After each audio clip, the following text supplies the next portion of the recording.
సావిత్రి, నువ్వు ఎంచుకున్న సత్యవంతుడు అన్ని విధాలుగా ఉత్తముడే, కానీ అల్పాయుష్కుడు. అతని ఆయుష్ కేవలం సంవత్సరమే. సరిగ్గా ఏడాది తర్వాత అతను మరణిస్తాడు అని చెప్పగా సావిత్రి తల్లిదండ్రులు ఆందోళన చెందుతారు. కానీ సావిత్రి మాత్రం నేను మనస్సుతో సత్యవంతుడినే వరించానని, ఫలితం ఏదైనా నేను అతనినే వివాహం చేసుకుంటానని పట్టుబట్టి సత్యవంతుడిని వివాహం చేసుకుంటుంది.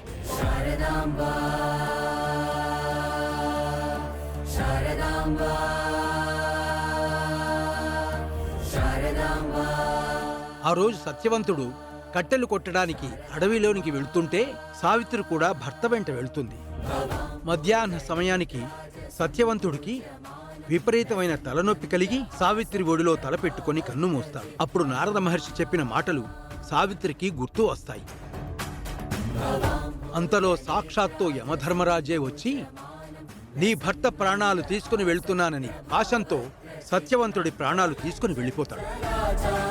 సావిత్రి తన భర్త శరీరాన్ని వటవృక్షం అంటే మర్రి చెట్టు పక్కన దాచిపెట్టి సావిత్రి కూడా యముడి వెంటే వెళ్తుంది. యమధర్మరాజు సావిత్రిని వెనక్కి వెళ్లమని చెప్పినా కానీ ఆమె తన తెలివితేటలతో ధర్మ ప్రసంగాలతో యముడిని మెప్పిస్తుంది.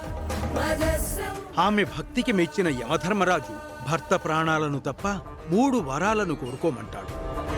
సావిత్రి ఇలా వరాలను కోరుకుంటుంది. మొదటి వరం, తన మామగారికి పోయిన కంటిచూపు రావాలని, ఆయన పోగొట్టుకున్న రాజ్యం తిరిగి రావాలని కోరుకుంటుంది. యముడు తథాస్తు అంటాడు.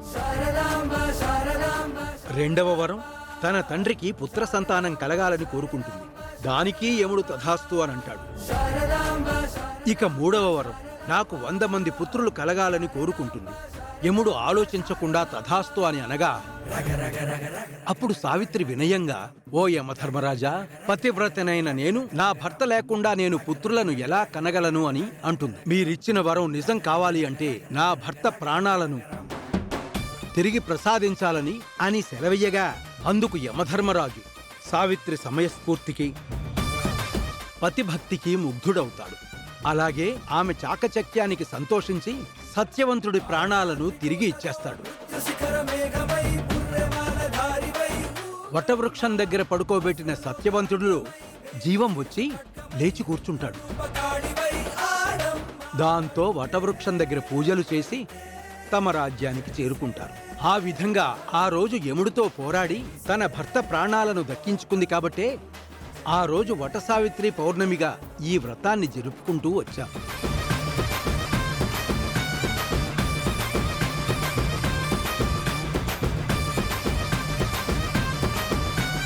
ఇంతటితో కథ పూర్తయిందమ్మా.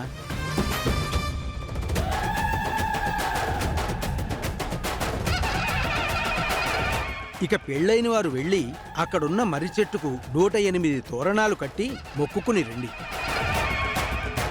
సౌభాగ్యలక్ష్మి పూజ చేసుకుందాం.